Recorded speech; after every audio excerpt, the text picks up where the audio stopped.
আমি আজকে 9 মাস অসহায়ের মতো বাসায় স্যার, আমার কোনো চাকরি বাকরি নাই স্যার। আমি ওক্তের নামাজ পড়ি, আমি এই সুস্থ আর অসুস্থ অবস্থায় আমি ওক্তের নামাজ আজান দিলে আধা ঘন্টা আগে রেডি হয়ে থাকতাম, খরে খরে যায় ওক্তের নামাজ জামাতের সহিত পড়তাম। ভাবছি যদি ভুল হয় তাহলে ইমামের পিছনে নামাজ পড়লে আল্লাহ পাক কবুল করবে।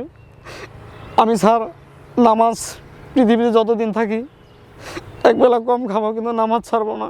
আচ্ছা, এখন আমাকে ডাক্তার বলছে যে আপনি মিনিমাম 6 মাস থেরাপি দিলে ইনশাল্লাহ আল্লাহ পাক যদি চায় তো আপনি আগের মতো সুস্থ হবেন।